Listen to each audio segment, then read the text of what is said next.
자, 잘 쉬었죠?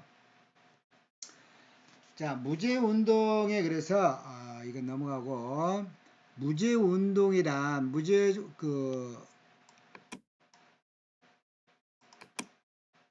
사고 없는 사회를 만들어야 돼요. 진짜요. 여러 가지 그 어떤 무제운동에 대한 성과도 내야 되고 그래서 원만한 기업 풍토 조성으로 노사 화합이 형성이 되도록 노력해야 되고요. 또 생산성이 향상되고 기업 경영이 크게 이바지할 수 있는 것, 공적으로 기업의 번영과 보장이 되는 거죠. 그래서 우리가 그 무제운동의 어떤 소집단 구성을 보면은요, 리더를 포함해서 한 5, 6명으로 보통 한 팀으로 이루어져 있습니다. 그렇게 해서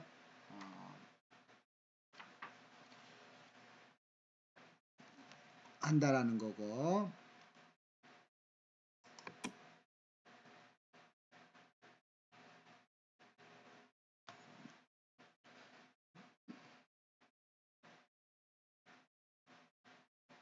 이건 그냥 넘어갈게요.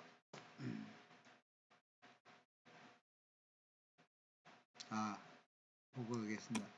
무제운동의 추진 요령. 첫 번째로는 계획을 수립한다. 계획을. 무제운동을 위한 준비사항은 이렇다는 거죠. 계획을 수립하고, 두 번째로는 무제운동 추진에 관한 교육이라든지, 교육에는 누구한테 교육입니까? 전 직원에 대한 교육입니다.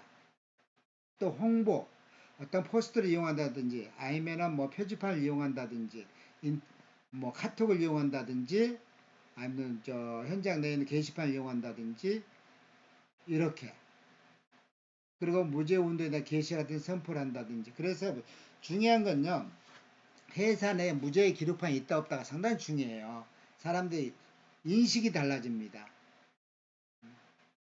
그래서 사내 홍보 및 게시 보고를 하고 그 보고로서 예를 들어서 우리가 1000일을 목표한다. 목표량 1000일. 그때부터 하루 1일, 2일, 3일 이렇게 가는 거예요. 또 목표 달성에 대한 보고. 뭐 1배 달성했다. 2배 달성했다. 또 잘하면 시상도 해줘야 되죠. 시상을 누가 하나요? 산업안전공단에서 해드립니다.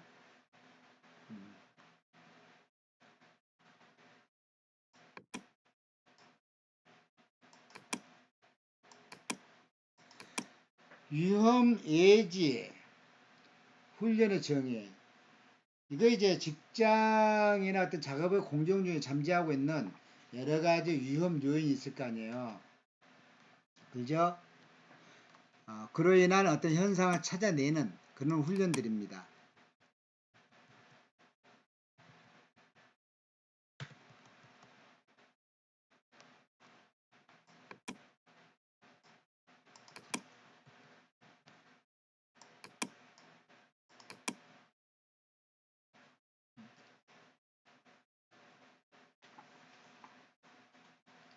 자, 위험 예지 훈련의 실시 방법을 보면은 직장이라든지 작업의 상황 속에 있어서 숨은 위험 요인과 그걸 초래하는 현상을 파악하는 것, 그리고 작업 상황을 묘사한 어떤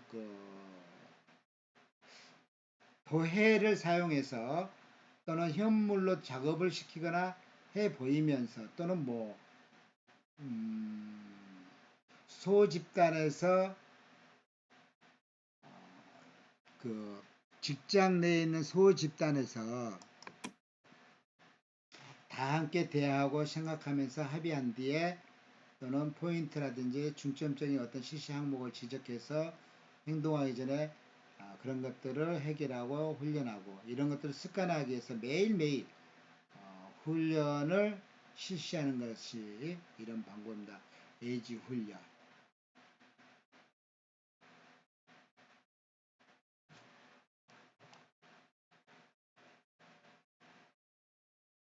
그래서 성과가 좋잖아요. 이렇게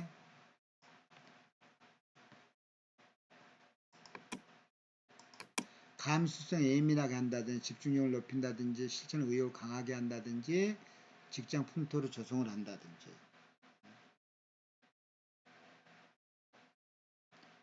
그래서 위험예지 훈련 기초 4라운드법 해가지고 이제 이렇게 나와 있습니다. 1라운드는 현상을 파악하고 본질을 추구하고 대책을 수립하고 아니면은 목표를 설정을 하고 이런 식으로 있습니다. 그래서 뒤에 진행 방법 한번 읽어보세요.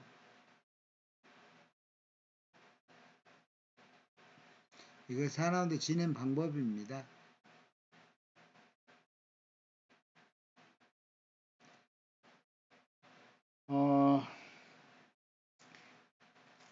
이거 위험해지 그냥 넘어가도록 하겠습니다. 이거는 툴박스인데요. 툴박스에 대한 미팅이라고 보시면 돼요.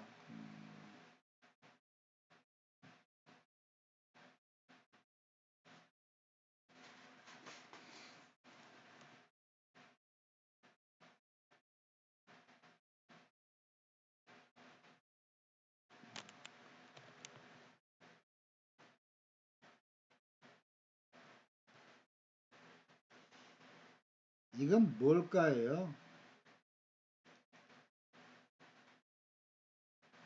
ECR, 에라콜스 리모벨 해가지고 ECR은 어떤 그 뭐냐면은 작업자 자신이 자기의 부주의에 의해 여러 가지 어떤 그 오류의 원인을 생각해 가지고 업무에 관한 아이디어라든지 개선에 대한 의견 등을 자유롭게 제안할 수 있는 제도를 이제 ECR 제안 제도라고 합니다. 그래서 여기서는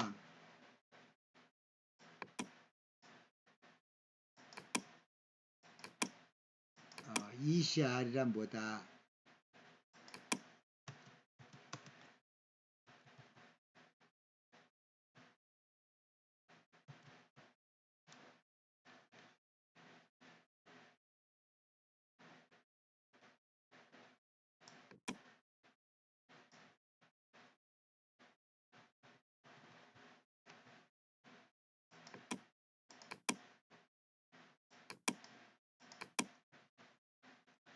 그래서 안전하긴 5가지 운동했습니다. 그래서 엄지 같은 것은 이제 우리가 확인을 한다든지 안전 확인을 하고 기계 차량 점검한다 이렇게 순서대로 쭉 해놨습니다. 이렇게 스톱이라는 것은 어떤 트레이닝, 세이프티 트레이닝에 관련된 프로그램인데 결심을 하고 정지를 하고 관찰을 하고 조치를 하고 최종적으로 레포트를 제출해서 보고를 하는 그런 과정입니다.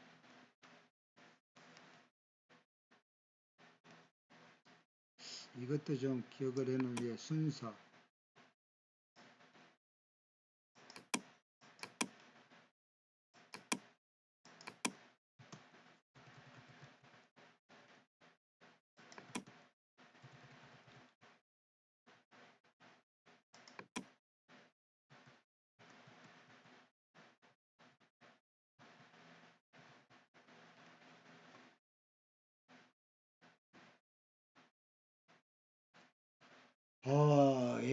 예전에는 바이올리듬이라고 해서 참 많이 이용을 했는데 요즘은 뭐 이런 거 잘 이용하지는 않죠.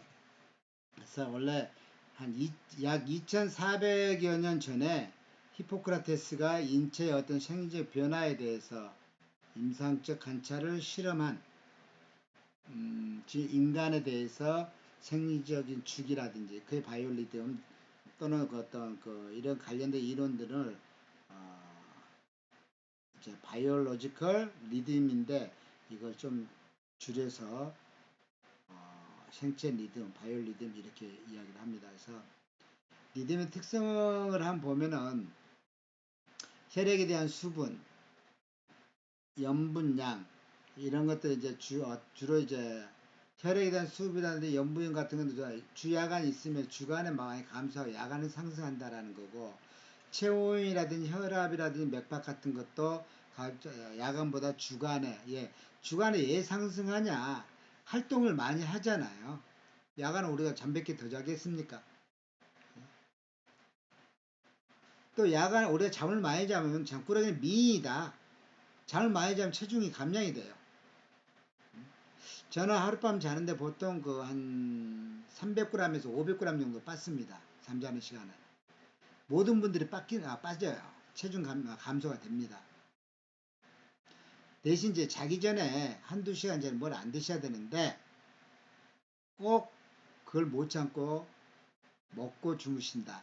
그러면은 위험하기 때문에 더 늦게 주무셔야 됩니다. 그래서 야간엔 체중도 감소되고 소화 분비액이 불량하고 예 그래요. 운동을 뭐 못하고 그냥 그때부터는 가만히 고정된 자세잖아요. 또 야간에는 말초, 운동 기능 등이 대부분 다 저하되는 상태입니다. 그래서 자극 증상도 증대되고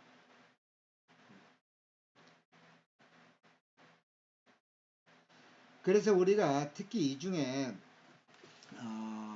뭘 볼 수 있냐면은 저희한테 좀 적어 볼게요.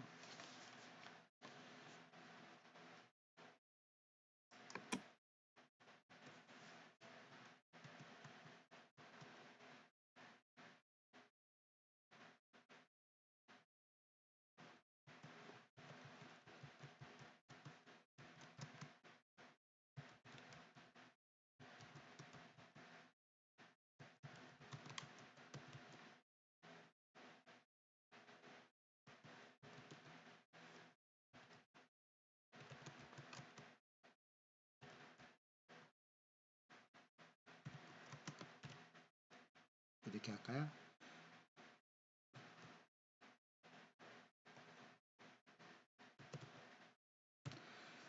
24시간 중에 사고 발생률이 가장 심한 시간대가 몇 시입니까? 몇 시로 예상을 하고 싶어요.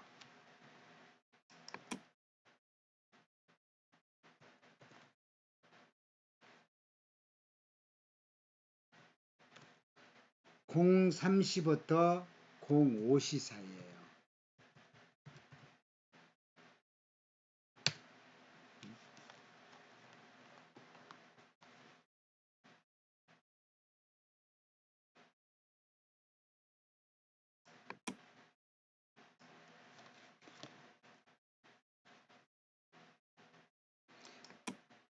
자, 내용 몰라도 돼요. 그런데 그럴듯하게 보이죠?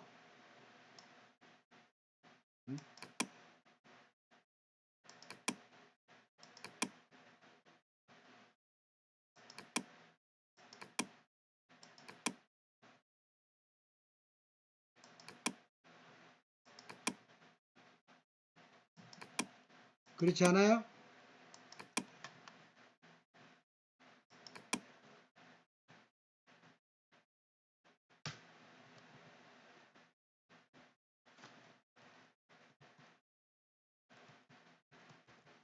또 하나는 주간, 일과 중, 오전 10시와 11시 사이.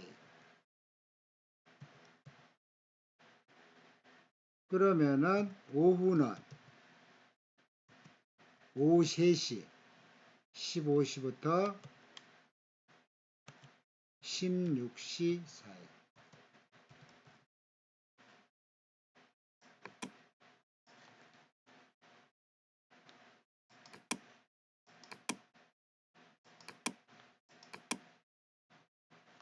자, 여러분 몰라도 돼요. 뭐를 자세한 거 몰라도 되는데 딱 보면 알죠. 24시간 중 사고 발생이 가장 심한 시간대는 야간에. 자, 가장 졸릴 시간이잖아요.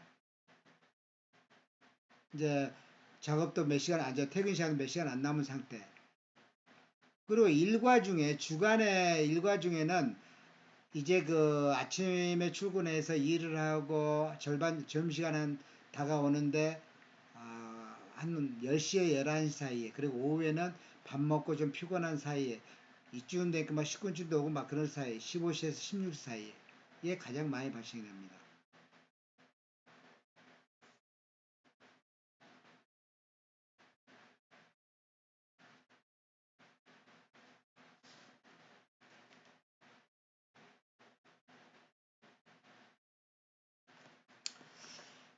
바이올 리듬의 어떤 종류와 특징을 한번 보면은요,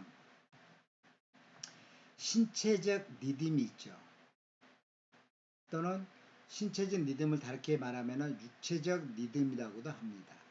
또 감성적 리듬도 있고, 뒷장에 가면은 지성적 리듬도 있어요. 자, 여기에 신체적 리듬을 한번 23일 주기의 신체 리듬을 한번 보세요. 우리의 근육 세포라든지 근섬유를 지배하고 있는 리듬으로서 신체 컨디션에 결정적인 영향을 주고 있다라고 보면 돼요. 그래서 건강 상태는 신체 리듬에 의해서 결정됩니다.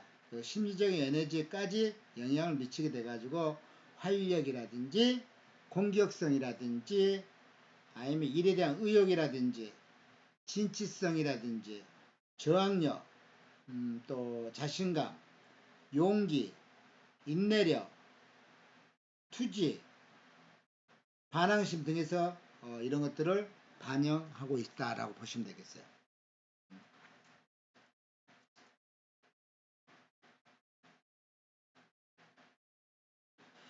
보통 이제 그 남성 리듬이라고도 합니다. 이거를 신체 리듬은 전반 고저기 또는 후반 저조기 이렇게 이제 해서 보통 23일 주기 이런 식으로 해주죠. 그래서 전반전에 어떤 고저기를 보면은 23일의 절반이 11.5, 후반의 저조기는 23일의 절반 약 11.5 정도 생각해 주시면 되겠어요. 이것을 신체적 리듬, 육체적 리듬이라고 합니다. 즉 남성의 리듬이다 라고 보시면 되겠어요.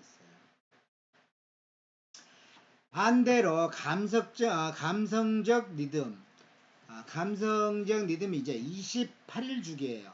조금 전에 신체적 리듬은 며칠 주기라고 했어요? 23일 주기라고 그랬잖아요.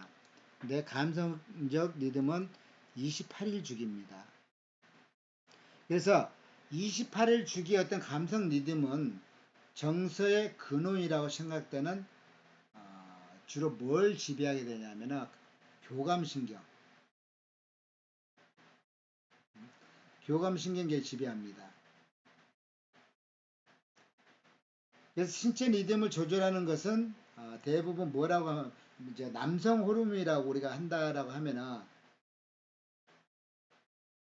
감성적 리듬은요 중요한 겁니다.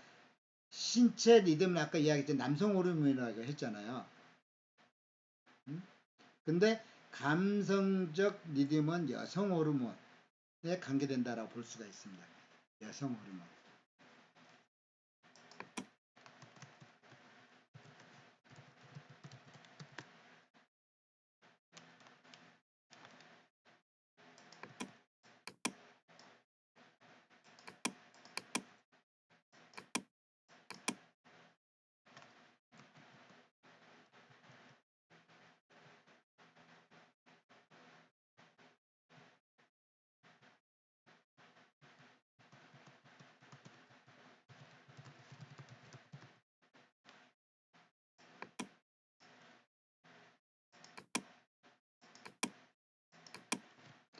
자, 그래서 신체적 리듬은 23일 주기의 신체 리듬이고 감성적 리듬은 28일 주기의 감성 리듬이다 라고 합니다. 그래서 이런 점에서 보면은 감성 리듬을 여성 리듬이라고 우리가 하지만은 감성 리듬 전반의 고조기는 여기 28일 절반 14 후반에는 14일 대한 28에 대한 14 주기로 우리가 반복적으로 이렇게 된다 라고 합니다. 그래서 이거 28일 주기의 감성 리듬이니까 잘 한번 봐 주시고요.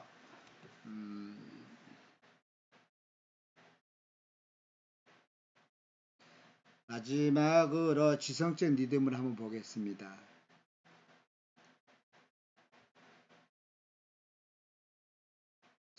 지성적 리듬.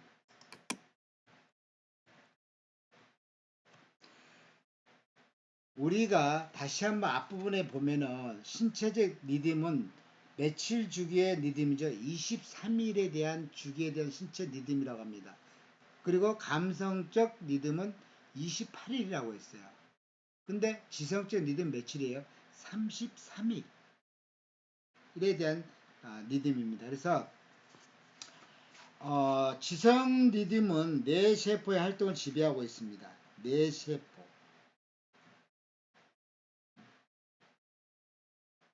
아까 감성적 리듬은 뭡니까? 교감신경계를 지배한다라고 했죠.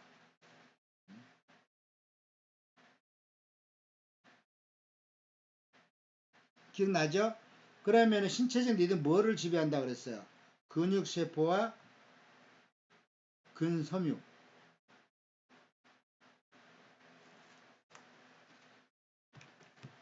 자, 그것까지 좀 알아주세요. 자, 앞에 또 다시 한번 적어줄게요. 빠졌으니까. 여기에 근육세포.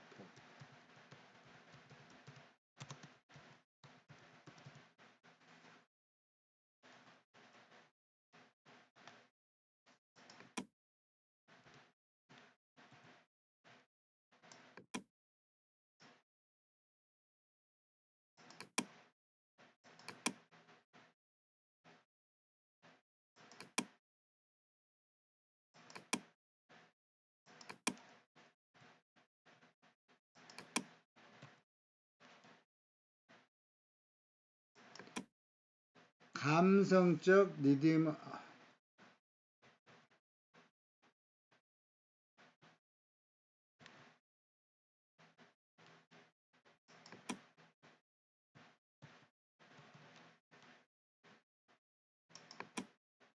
리듬은 뭐가 지배해요? 교감.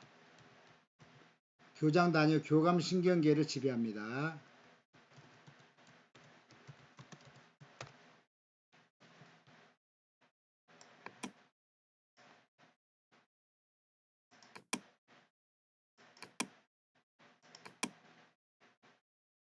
자, 그런데 지성적 리듬은 뭐의 활동에 지배받습니까? 뇌세포.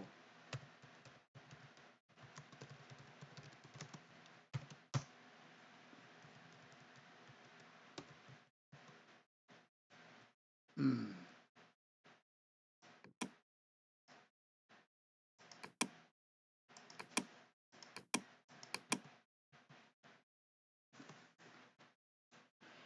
그래서 갑상선 호르몬 어떤 분비의 주기에 의해서 두뇌 작용의 파동이 생겨가지고 그 파동에 의해서 지성 리듬이 일어납니다. 그래서 33일 주기로서 어떤 정신력의 강도라든지 아니면은 냉철함을 요구한다든지 침착성, 이해력, 판단력, 그리고 추리력, 또 어떤 분석력, 이성에 대한 감정, 논리적인 구성력, 집중력, 통합력, 어떤 대응 강점의 대응 능력이라든지 담화나 문장 지필 등에서 많이 반영되고 있다.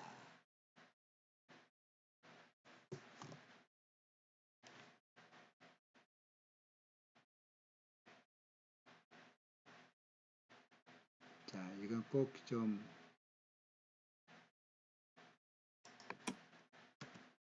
하나, 둘, 셋, 넷, 다섯, 여섯, 일곱, 여덟, 아홉, 열 개.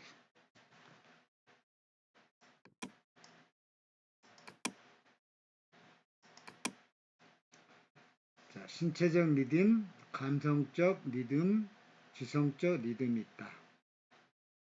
그리고 다시 보니까 신체적 리듬은 남성 호르몬이고 감성적 리듬은 여성 호르몬이다. 그리고 뇌의 어떤 근육세포와 근섬유를 지배하게 되고 감성적 교감신경계를 지배하게 된다. 그리고 지성적 리듬은 뇌세포의 활동에 의해서 지배를 받고 있다라고 보시면 되겠습니다.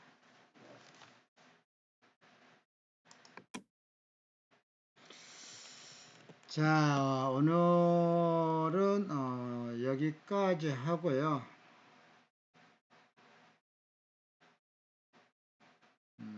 다음 시간에 좀 더 좋은 내용을 가지고 여러분에게 다가갈 수 있도록 하겠습니다. 오늘 고생 많이 했고요. 오늘 또 중요한 것들이 되게 많아요. 여러분 공부 좀 하시고 지금 내가 이렇게 당구 표시해 놓은 것들은 나중에 시험 볼 때 그것만 보더라도 기본 점수는 나오지 않을까 싶네요. 고생하셨습니다.